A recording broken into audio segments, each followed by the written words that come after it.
Good evening. My name is Alan Van, and I'm the FDOT Project Manager.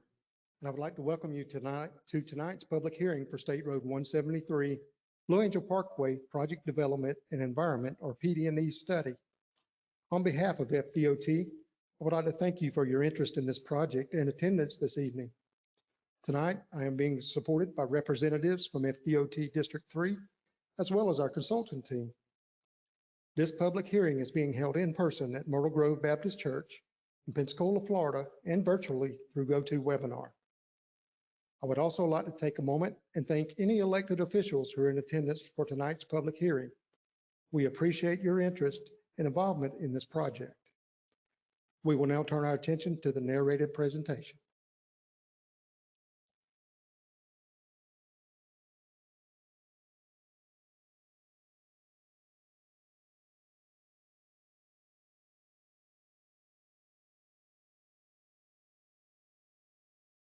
The Florida Department of Transportation would like to welcome you to the hybrid public hearing for the Blue Angel Parkway Project Development and Environment, or PD&E Study. Financial Project Identification Number 421-012-32201 and Federal Aid Project Number D322020B.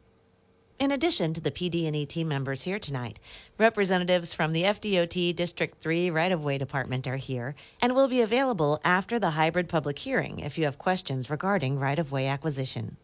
A transcript is being made of all oral proceedings and will be part of the public record for this project. Before we begin the presentation, here are a few details to help you participate in this hybrid public hearing through GoToWebinar. On your computer or device screen, you should see an information window that looks like the one shown on the right side. All virtual attendees will be placed in listen-only mode for the duration of the hybrid public hearing. At a later date, we will provide responses to written comments that were submitted during online registration and for comments submitted at the in-person event. If you're experiencing technical difficulties, please contact technical support, JENNIFER.BROWNFIELD at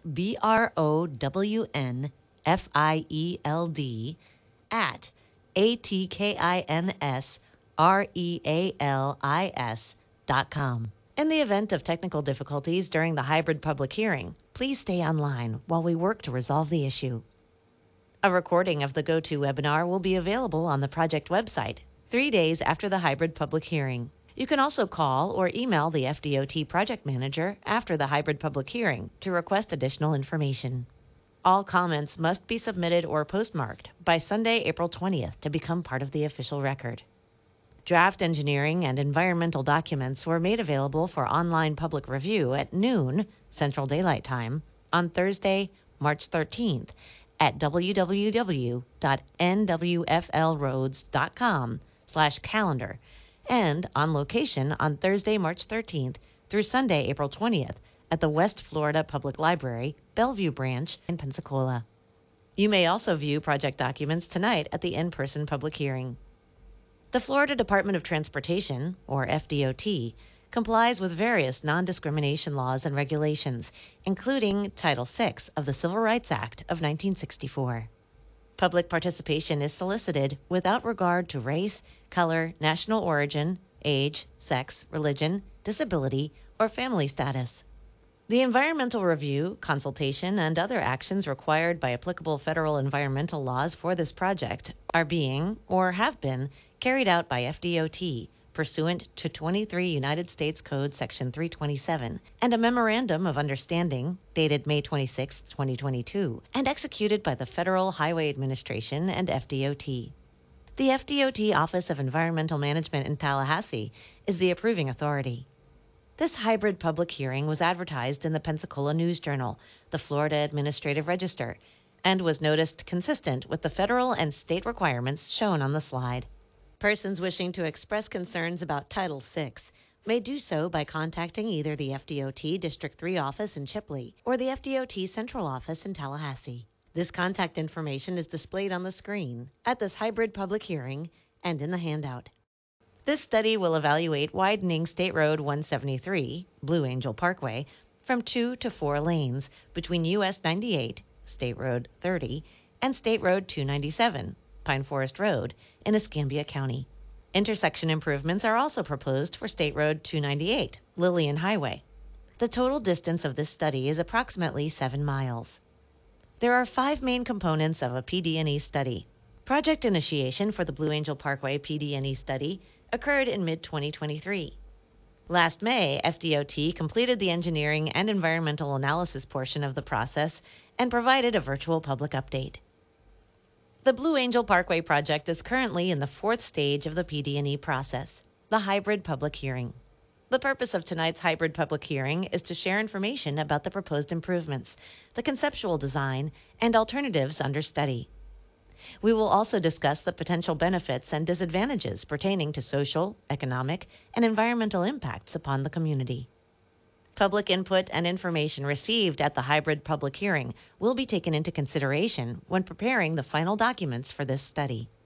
Following tonight's hybrid public hearing, FDOT will finalize the study documents and conclude the study in mid-2026. After the PD&E study concludes, the next phases in the transportation development process include design, right-of-way, and construction, all of which are unfunded at this time. A project development and environment study, also known as a PD&E study, is the first stage in FDOT's transportation development process. The PD&E study develops and compares alternatives to determine a preferred action that meets project goals, while also minimizing impacts to the social, natural, cultural, and physical environments. Engaging the public by sharing and receiving information is a key component of the PD&E process and is required by the National Environmental Policy Act. The purpose of the project is to address safety issues, system linkage, existing and future vehicular capacity issues, and transportation demand on Blue Angel Parkway. Enhancing these facilities will help to provide additional capacity and system linkage on this important north-south route in western Escambia County. The Blue Angel Parkway corridor provides an important north-south route in western Escambia County as it connects Naval Air Station Pensacola to State Road 8, I-10, which is a designated strategic intermodal system facility. Blue Angel Parkway also serves as a military access facility. Currently, Blue Angel Parkway operates at a deficient level of service F, and capacity is forecasted to continue to deteriorate through the year 2045. This project is needed to increase capacity for current and future traffic and to mitigate existing safety issues. This project is also needed to support the transportation demand due to growth consistent with Escambia County's growth management policies and proposed development documented in the adopted Escambia County Optional Sector Plan. This project is identified in the Needs Plan of the Florida-Alabama Transportation Planning Organization's, TPO, 2045 Long Range Transportation Plan, LRTP, to provide 4 lanes of capacity on Blue Angel Parkway from US 98 to Pine Forest Road. It is not identified in the Florida-Alabama TPO Cost Feasible Plan. The project is listed in the current State Transportation Improvement Program, or STIP, for the PD&E phase only. The existing conditions on this segment of Blue Angel Parkway includes 2 12-foot travel lanes, 1 in each direction, with 4-foot to 5-foot paved shoulders. The proposed widening of Blue Angel Parkway will be accomplished by reconstructing the roadway to include 2 11-foot travel lanes in each direction, separated by a 22-foot grassed median. Curb and gutter along both the inside and outside lanes will be included. Additionally, a 6-foot sidewalk separated from the roadway will be provided on the east side, and a 12-foot multi-use path separated from the roadway on the west side will be provided. The existing bridge over Bayou Marcus consists of 2 12-foot travel lanes, 1 in each direction, with 10-foot shoulders. The proposed improvements include utilization of the existing bridge for 2 northbound travel lanes with a 6-foot sidewalk, separated from traffic by a protective barrier. Additionally, a new bridge will be constructed to the west of the existing bridge that will include 2 11-foot southbound travel lanes and a 16-foot multi-use path separated from traffic by a protective barrier. This study also includes the Blue Angel Parkway at Lillian Highway intersection. The proposed improvements include constructing median U-turns on Blue Angel Parkway, north and south of the Lillian Highway intersection, to improve the overall safety and traffic operations at this congested intersection. In this proposed plan, only through and right turn movements will be permitted at the Lillian Highway intersection. Dual right turn lanes will be constructed on Lillian Highway westbound for access to Blue Angel Parkway northbound. Drivers will then proceed north to access the Blue Angel Parkway median U-turn in order to go south. The Lillian Highway eastbound right turn lane to access Blue Angel Parkway southbound will remain and provide access to the median U-turn to continue north on Blue Angel Parkway. The new U-turn intersections will include dual left turn lanes and will be signalized. The Blue Angel Parkway right turn lanes, both north and southbound, to access Lillian Highway will be maintained. The area of study is currently classified as two different classification categories on Blue Angel Parkway. From US 98 to Muldoon Road, and from south of Softly Field Road, County Road 296, to west of US 90, are classification 4. And from Muldoon Road to south of Softly Field Road, and from west of US 90 to Pine Forest Road, are a classification 6. The proposed access management classification for this study is classification 3 for the entire project limits, which includes a connection spacing of 440 feet, directional median spacing of 1,320 feet, and has a full opening or signalized intersection spacing of 2,640 feet.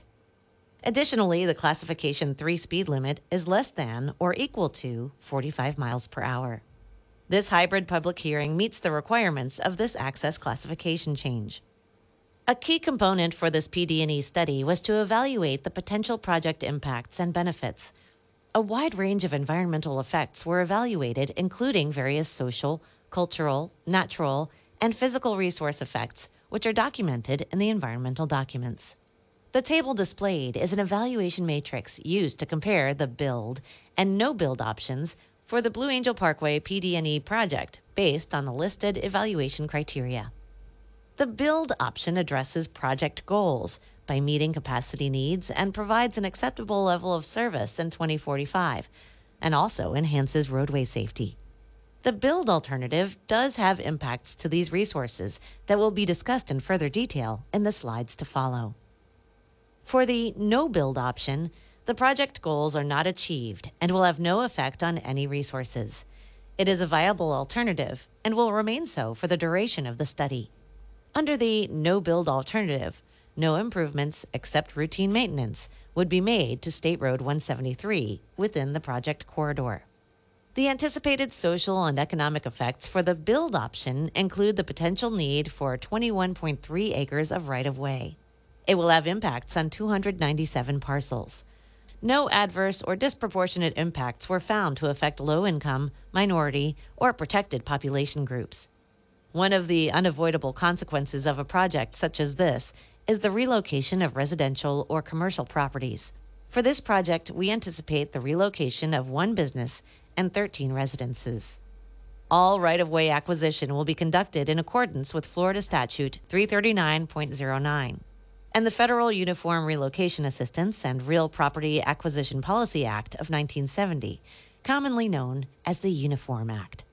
If you are required to make any type of move as a result of a Department of Transportation project, you can expect to be treated in a fair and helpful manner and in compliance with the Uniform Relocation Assistance Act. If a move is required, you'll be contacted by an appraiser who will inspect your property. We encourage you to be present during the inspection and provide information about the value of your property. You may also be eligible for relocation advisory services and payment benefits. If you are required to move and are unsatisfied with the department's determination of your eligibility for payment or the amount of that payment, you may appeal that determination. You'll be promptly given the necessary forms and notified of the procedures to be followed in making that appeal. Please note, if you move before you receive notification of the relocation benefits that you might be entitled to, your benefits may be jeopardized. The right-of-way specialist supervising this program is here tonight and available to answer your questions. Please stand so that anyone involved in relocation on this project will know they need to see you regarding their property. You may also visit the website shown on the slide for more information. Section 4F of the U.S. Department of Transportation Act of 1966 applies to transportation projects in Florida that use publicly owned parks, historic sites, and wildlife refuges. The goal of Section 4F is to preserve the natural beauty of these areas. Recreational resources identified in the study area include the Great Florida Birding Trail, with no identified impacts. The Florida Department of Transportation has not identified any park locations as a Section 4F property. As part of the project development process and in accordance with Section 4F of the Department of Transportation Act of 1966, FDOT intends to pursue de minimis impact determinations on historical resources 8E S05938, 8E S05943, and 8E S05993, private residences at 5760, 7085, and 7100 North Blue Angel Parkway, respectively. FDOT is seeking comments from the public concerning the potential effects on the activities, features, and attributes of the residences due to impacts resulting from the widening of State Road 173, Blue Angel Parkway, along both sides of the roadway. The anticipated cultural resource effects for the build option is considered a low impact, but will have no adverse effect to any cultural resources, including 2 archaeological sites and 176 historic resources documented. These resources consist of the following sites: 164 sites that were newly recorded. 1 site was found to be eligible for the National Register of Historic Places, NRHP. 9 sites have insufficient information to determine eligibility for the National Register of Historic Places. 168 were ineligible for NRHP. Section 106 of the Natural History Preservation Act requires agencies to consider the effects of their actions on cultural resources. The study evaluated potential adverse effects to archaeological and architectural resources and determined there are no adverse effects anticipated as a result of the project's improvements. Concurrence was received from the State Historic Preservation Office on the cultural resource findings received on November 15, 2024. The anticipated natural resource effects for the build option include 1.1 acres of wetland impacts and 13.2 acres of floodplains. The effects to protective species and their habitat were found to have no adverse effect or may affect but is not likely to adversely affect for all species except the white top pitcher plant, which was noted as having the potential for adverse effect. The anticipated physical resource effects include 155 noise receptors that are predicted to approach or exceed the noise abatement criteria, or NAC, and are considered impacted. 9 noise barrier walls are anticipated for this project, but will require additional engineering feasibility review during the design phase. Within the project limits, 28 potential contamination sites were identified and ranked from low to medium to high risk. Additional review of these sites will be conducted during the final design phase. There are 11 utilities located within the project limits. Impacts to the utilities are anticipated and will be determined during the final design phase. Cost estimates are displayed in millions of dollars. The build option identified a cost of $11.6 million for preliminary design, $26.9 million for preliminary construction engineering and inspection, or CEI, $80.8 million for preliminary right-of-way, and $226.4 million for preliminary construction. The total build cost is $345.7 million. The no-build option has $0 in associated costs. This concludes the formal presentation. FDOT is seeking comments from the public concerning the potential effects on the activities, features, and attributes that may result from the widening of Blue Angel Parkway. After the comment period has been closed and your input has been considered, a decision will be made, and the final PD&E document will be sent to the FDOT Office of Environmental Management, which, based on the Memorandum of Understanding signed with the Federal Highway Administration on May 26, 2022, has approval authority on this project, granting location and design concept acceptance. Now begins the third and final component for this evening, the formal comment period. There are multiple ways to provide your comments, written or verbally. If you do not wish to speak at the microphone, you may provide your comments in writing. Every comment method carries equal weight. You will not be on camera at any time during the formal presentation or while providing public comment. Verbal comments from in-person attendees will be addressed first, then verbal comments from virtual attendees will be addressed. All comments must be submitted or postmarked by Sunday, April 20th to become part of the official record. The comment period will be led by tonight's moderator, Mr. Alan Van.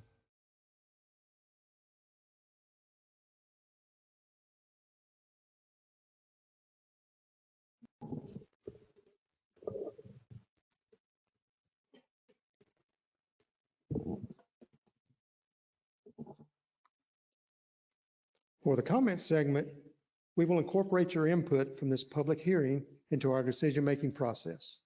During this time, you will have the opportunity to provide verbal statements, provide comments in writing, or for those at the in-person location, you may provide comments directly to the court reporter. We will not be able to respond to questions or comments during this segment, but we will respond in writing following the public hearing. We will now call upon the in-person participants who have requested to speak. If you would like to speak and have not filled out a speaker card, please raise your hand now and we will get you one. As I call your name, please step up to the microphone and state your name and address before making your comment. Also, please let us know if you represent an organization, municipality, or other public body. And we ask that you please limit your comments to 3 minutes.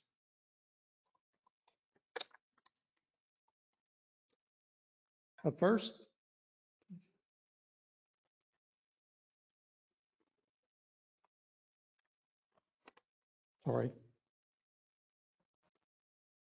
Reverend Nathan.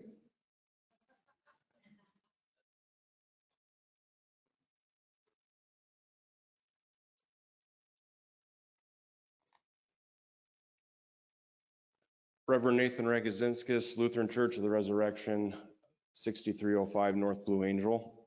At this time, we have a turn lane to come into our property. If you are driving south, heading north on Blue Angel, you are able to get into the median and then turn left into our property. We also have a turn lane if you're coming north to south, where you can get off out of the way of the traffic to be able to get into our property safely. Unfortunately, with the build project that you have us with no median, no way to get in and out of there safely. The concern that we have is that, yes, you have taken into consideration there are U-turns, but the U-turn that you have for us, we have to go almost all the way down half mile, and that U-turn is right at a section where there's going to be a curve. There's going to be people going 60, however fast they go, breaking the law, whatever. And we have a lot of members. We have 368 members. On a Sunday, we get around 150 people to come to church, usually around 100 and some cars. We also have events during the week. We have Alcoholics Anonymous who come.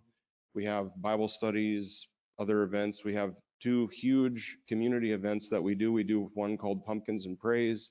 We do another that is a live nativity on our property. Both of these events, we have used the Florida Highway Patrol to ensure that people are safe coming in and out of our property. And so at this time, we would like you to consider putting in what we paid for back in 2007, 2008, our turn lane. The turn lane cost us around $80,000. And before we were able to build that project, we had to have that all in writing. Some of our members found, we have quite a few members here tonight, but one of our members found all the write-up on that and what it took for us to be able to have what we have right now. So that's our concern, that it's not going to be safe. To me, a U-turn is a lot more unsafe than maybe having a suicide lane or something like that. And so that's what our concern is that in the future, we are looking at, and we are in the middle of building a school. We're going to have a K-8 school there. So not having a turn lane or any kind of access where people have to go make a U-turn half mile down the road is just not going to be feasible for us. Again, not necessarily against a 4-lane per se, but at the same time, we want to be safe and make sure that our people are taken care of. So thank you. Thank you, sir.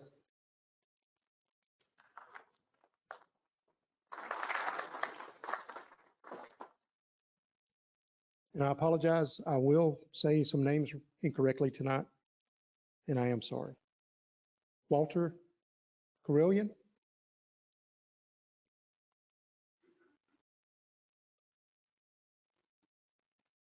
I'm Walter Carillion, 7175 Pearson Road, Pensacola.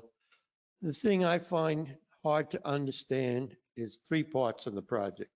One, the medium. Now, Mobile Highway between Fairfield and I believe it's Cherokee Trail does not have a medium, yet it's a 4-lane road without twice as much traffic as Blue Angel.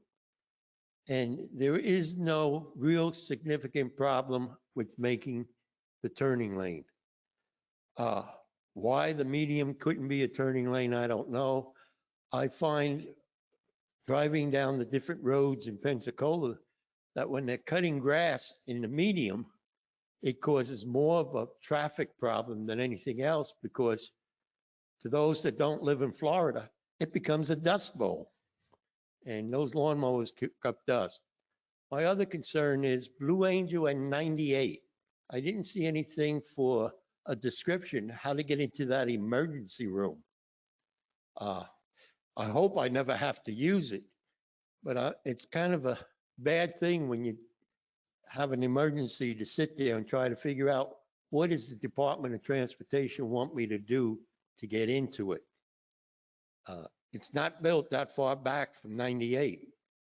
So with the widening, we may lose I'm going to say the east side of the parking lot there. Those are my concerns. Plus, of course, the concern that it's $50 million a mile. I'm not one of the richer members of Pensacola, and I like to watch where my tax dollars go. Thank you. Thank you, sir.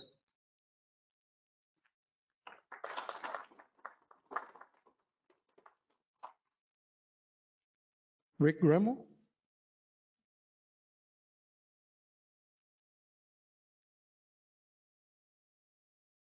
Mr. Rick Gremmel?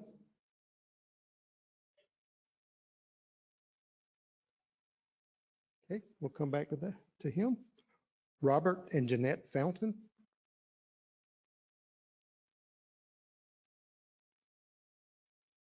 Robert and Jeanette Fountain?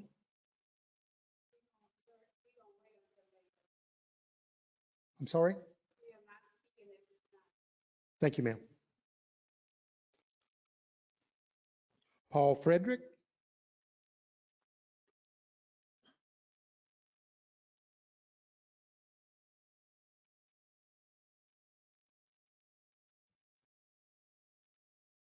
My name is Paul Frederick, and my address is 3237 Copper Ridge Circle, Cantonment, although that's not why I'm here. I go to church at the Resurrection Lutheran, and some 15 years ago when we decided to move, the reason that we decided to move was a safety factor, because we were over on Fairfield Avenue, and we had trouble getting in and out of there during our services. And we thought we had won the lotto when we got this piece of property over here, even though we had to pay some $80,000 to get the turn lanes to get in and out of the church before we could even start production.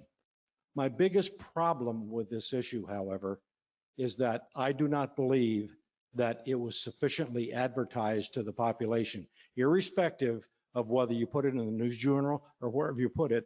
With something of this magnitude, every single person living on that property, every business should have been mailed a letter. At the same time, we didn't find out until several months ago. We got a letter from a couple of lawyers in Tallahassee saying that this was going to happen.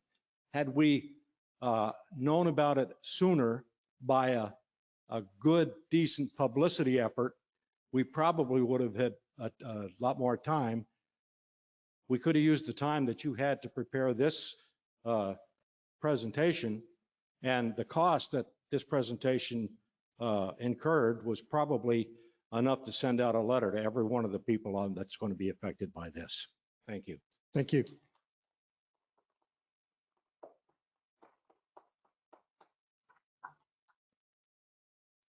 May Dean?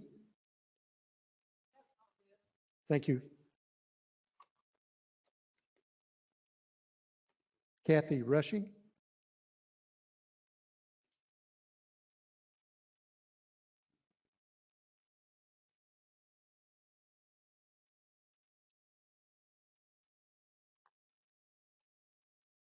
I've grown up in Escambia County.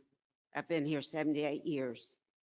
This project is starting at the wrong location and needed to be starting back at Sorrento Road. So when we have need to get people off the line, and actually for people to go NAS, they could come out 98 rather than Gulf Beach Highway. The people who use Gulf Beach Highway right now, when they get downtown, they go straight to Garden Street. Well, Navy Boulevard turns into Garden Street. 98 hits into Garden Street. But we don't have that. And I think you failed to put that into consideration. That would take a pressure off of Gulf Beach Highway if you widen it. It's already widened in front of 4 lanes in front of Walmart and the other stores. So it wouldn't be affecting them because it's already done. And widen it to 98 and then go out. But I'll be quite frank with you. It's a beautiful plan, but it's a bit grandiose for Escambia County. Thank you.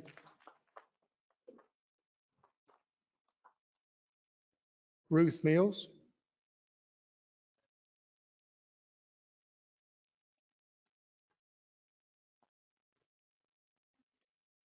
My name is Dr. Ruth Mills. I live in Escambia County at 7604 Woods Lane.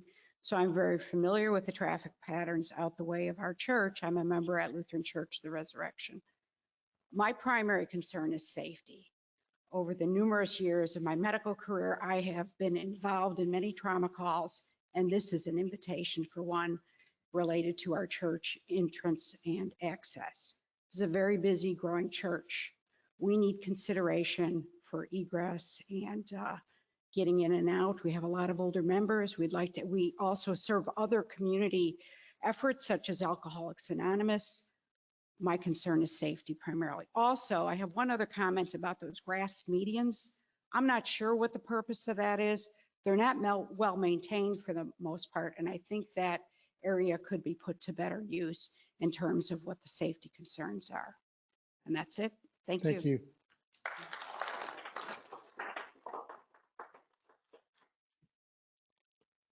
Daniel Lenars.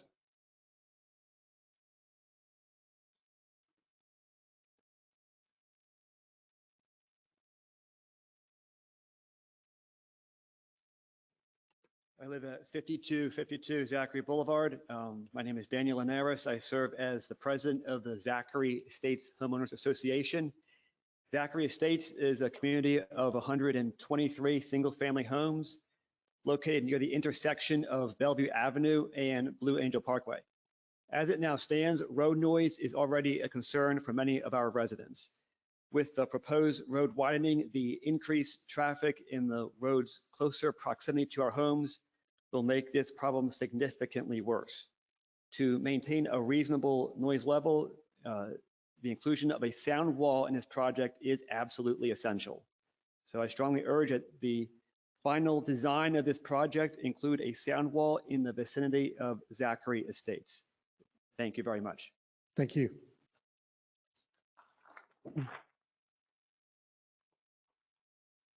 Mary Medlock. Thank you. Keith Bowie.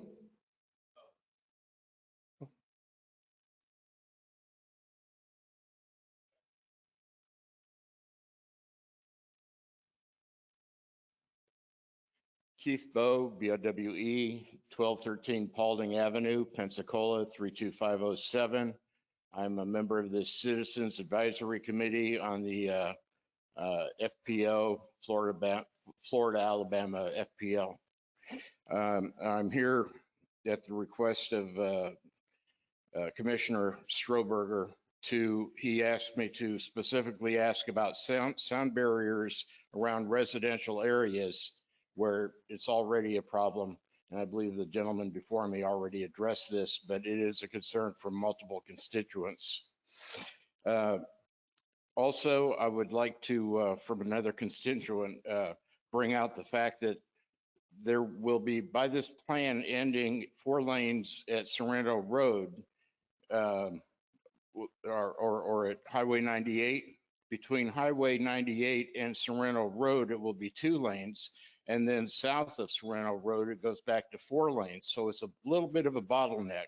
So that seems to be also a question why the 4-laning doesn't go all the way down to Sorrento Road, which eventually Gulf Beach Highway, maybe 15 years out, will go to 4 lanes. But Sorrento Road in about 5 years will go to 4 lanes. So that section is missing 4-laning, which goes through Dog Track Road. And my own observation, so this will be my personal comment, is the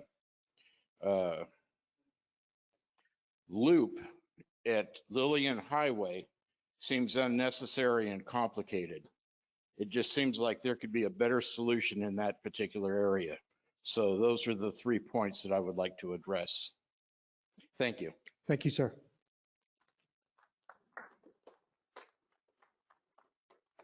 Jimmy Johnston?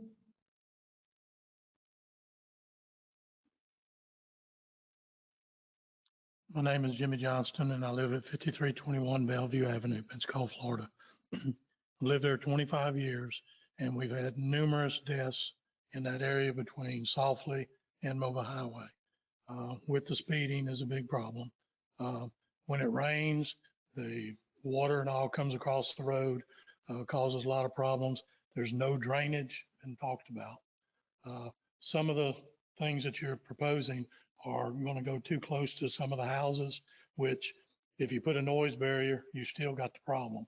I know that they want the road for 4 lanes and things, but I think there's a lot more ways instead of in the center. You say that been told that the grass is going to take care of the rain and all when the storms come and everything. Well, if you've been out there at any time, and anybody here that lives around can see that the rain don't go away. It goes to everybody's houses and places, and what drainage is there is not sufficient now. And if you close it up with 2 more lanes, and then you're really going to have a problem because you got to bring the road up to where Blue Angel is now in a lot of areas. And it's going to bring it 2 foot onto your property to run off on if there's not sufficient drainage. I haven't heard anything about it, so that may be something to look at. But if you put 4 lanes, there's already been a lot of fatalities right in front of where we live on Blue Angel all the way to Mobile Highway. There's probably been 7 to 10. If you get to the corner, if anybody's ever seen it, there's about an 18-foot dip on the one left-hand side. And that's where a lot of them have run off the road and things. Now you're putting 2 more lanes there so they can really race from, say, Softlyfield all the way to Mobile Highway. And somebody needs to look into it a little more and see a lot of the little problems that are there, and it may help a lot of us. And that's all I have to say. Thank you. Thank you, sir.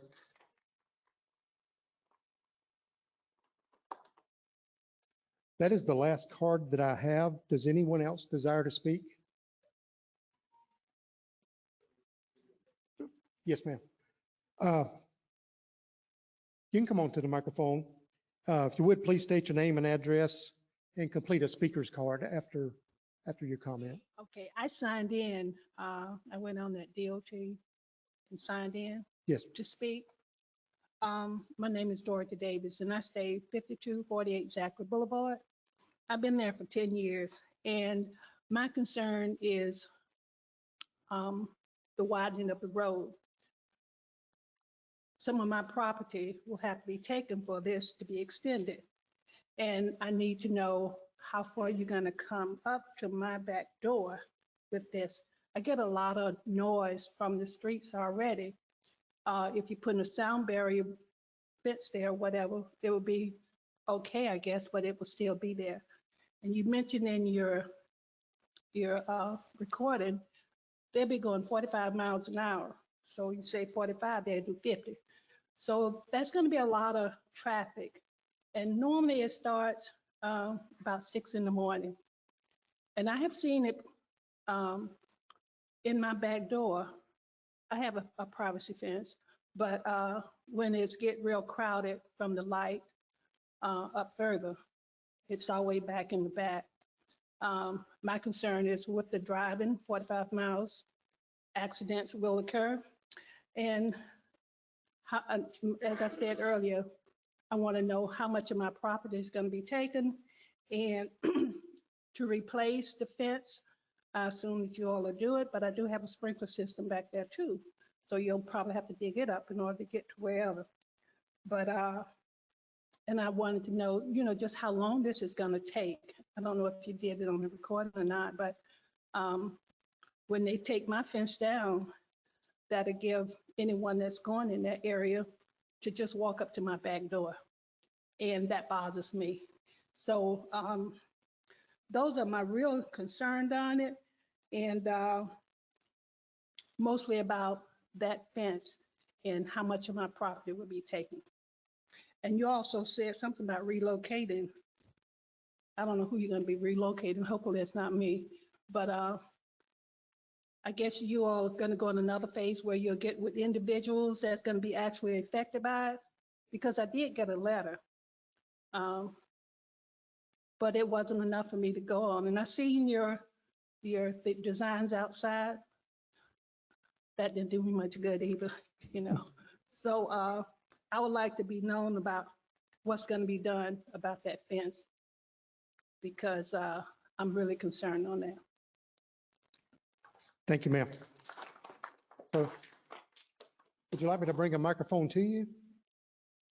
Okay.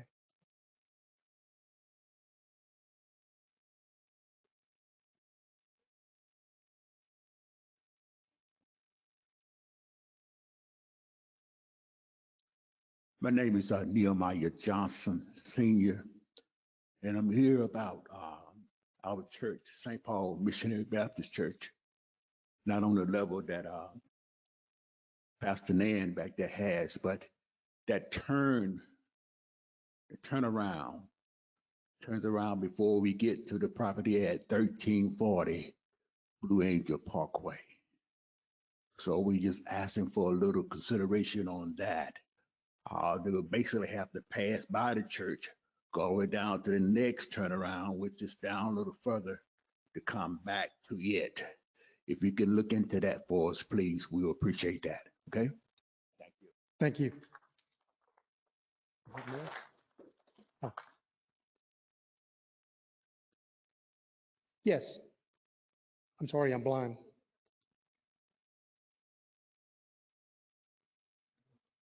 Hi, my name is Lee Berryman. I live at 63. Closer to the Closer. mic, please.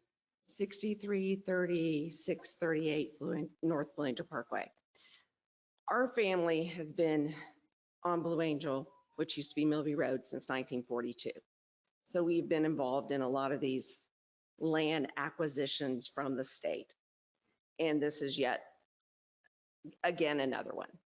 So the property was quite a sizable amount of property, and all that property was designed to drain a specific way, which is off to Blue Angel. Now, with all the new acquisitions of the road and everything, the drainage is not working like it's supposed to, and it's backing up. And then once they brought in Zachary Estates, they subsequently decided to drain Zachary Estates into our properties, and it's all going downhill into that basin down there at Godwin's Lane, which used to be a cattle crossing, because when they acquired it, they split the cows up and they had to get the cows from one side of the road to the next. So they made a cattle crossing. So that's where that drainage originally came from. So my question is, I looked at your list of all the studies you were doing, but I didn't see an in-depth drainage for, the subsequent properties, not just the right of way. I mean, your drainage affects more than just the road. The drainage affects everybody on the side that actually drains to that area and down. So I wanted to make sure that there was going to be an in-depth study on drainage, because it backs up all the way into Zachary Estates and also down Godwin's Lane to the new subdivision. So all of that water now dumps this way, and it dumps into private ditches that are owned by multiple families that all have to be cleared to go to the actual right-of-way of Blue Angel Parkway. So there will have to be something that will be set aside, done, studied, to make sure all that water is being taken off all those pieces of property, or it will flood out I would say 20 houses in that area. So that's something I wanted to address. Thank you.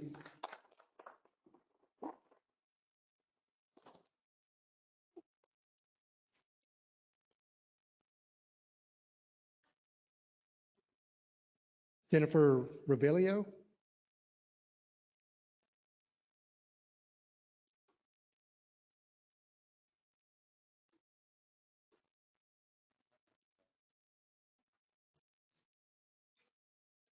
Hi. Yes, sir. My husband and I own the property at 6595 Millview Road. It is right in the corner of Blue Angel Parkway before it hits Mobile Highway. There have been numerous wrecks right there practically in our front yard. And that's with a 2-lane highway, just as Mr. Johnson was talking about the numerous wrecks that have occurred in that stretch of the road. That's something that needs to be addressed. And I would also reiterate the noise level of the traffic that comes down through there.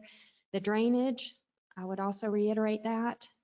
But I would also like to know exactly how long we are talking before this project is absolutely completed. Thank you. Thank you.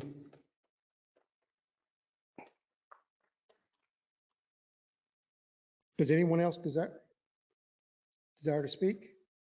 Yes, sir.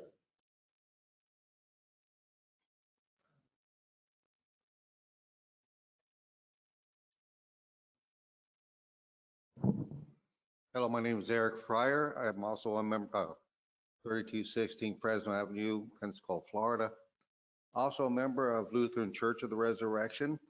I was looking at your pictures and I just don't quite understand these turnarounds.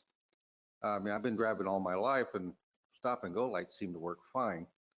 The other question or opinion that I do have is we have other 5-lane roads around here like Airport Boulevard or Michigan. Why do we need a 22-foot grassy knoll in the middle of Blue Angel? I mean, why does it have to be 22-foot wide? That's pretty much all I have. Thank you. Thank you.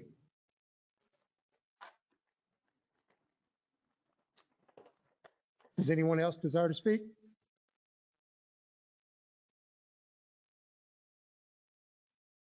Does anyone else desire to speak?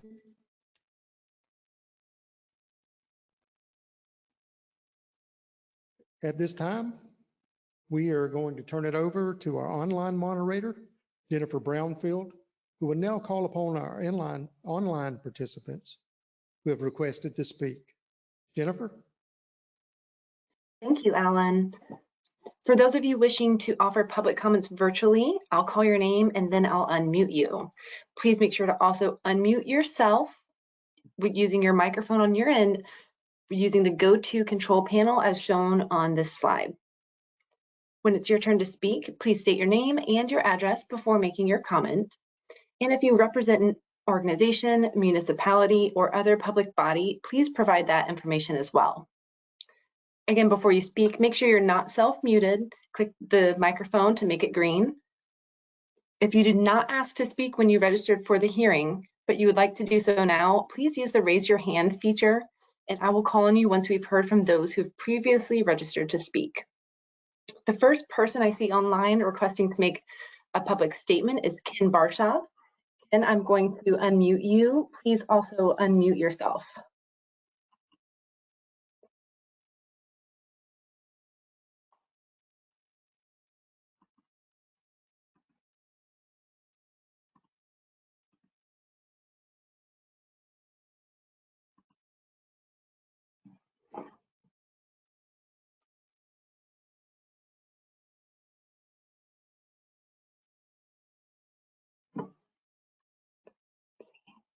No.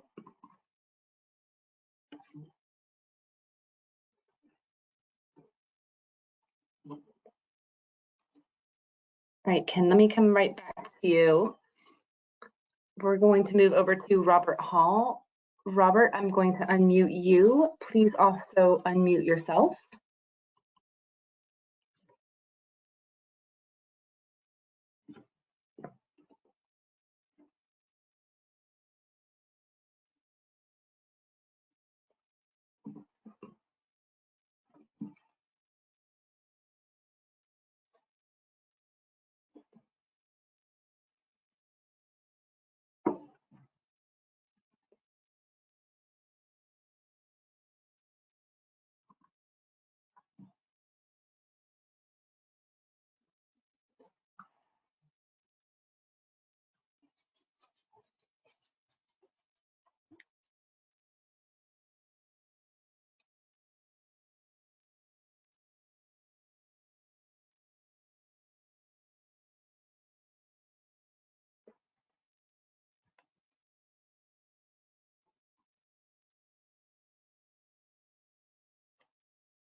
just a moment. We're seeing if something is going on our end to make sure that the unmuting is working for everyone. Okay, Ken, it looks like you're unmuted. If you're ready to speak, you can go ahead.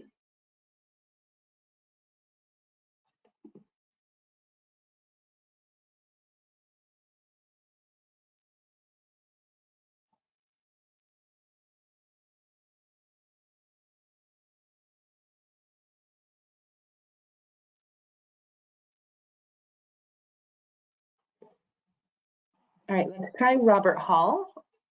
Robert, can you unmute yourself? And if you can, you're welcome to speak.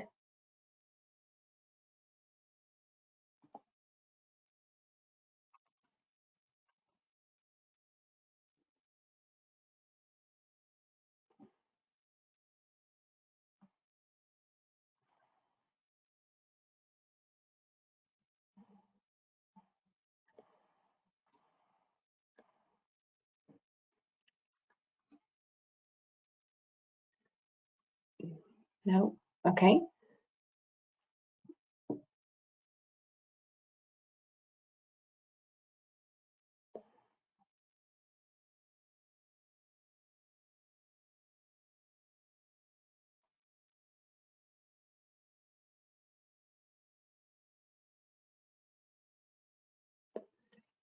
All right, we're going to move on to Lonnie Rawls.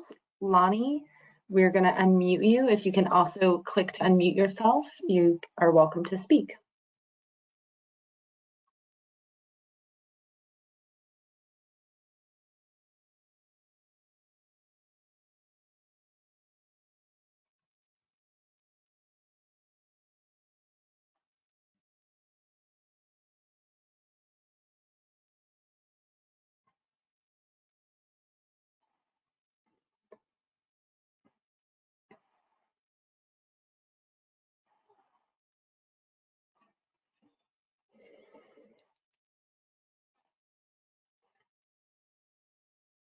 Okay, Lonnie, if Lonnie or Ken, I see you're still online.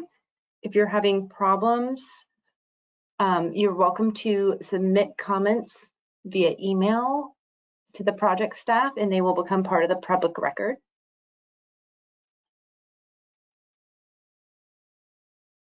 And if you're still here, you can try using the raise your hand function again in just a little bit. One of the next slides will have the information on how to submit a comment online. We had a few more people that were registered to attend online and provide comments, but I do not see any attendees here under their names. If you hear your name and are here but using a different name, please use the raise your hand feature and I will unmute you. We have Renee Miller, Richard Penrose, Tim Edwards, Bruce Bell, Dalius Dalton, and Christy Corte.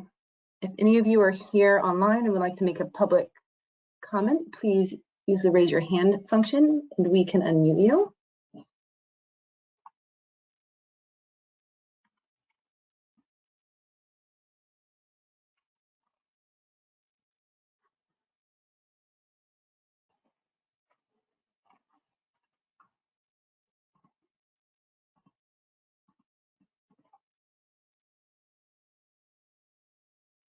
Okay, I do not see anyone else online who's raised their hand to make a public comment. So that will conclude our virtual comment section and I will turn it back over to you, Alan. Thank you, Jennifer. This concludes the public comment period. I would like to thank everyone for taking the time to share your comments concerning the Blue Angel Parkway PD&E study. You may continue to submit your written comments after tonight's public hearing using the contact information on the display screen, referring to the handout, or by visiting nwflroads.com. Comments must be postmarked or emailed by Sunday, April 20th to become part of the official public record. Additionally, a recording of this meeting will be available on the project website 3 days following this public hearing. You can also call or email me, the FDOT project manager, to request additional information. Thank you for attending this public hearing and for providing your input on this project. It is now 6:56 and the public hearing is closed. Have a good evening and please drive safely.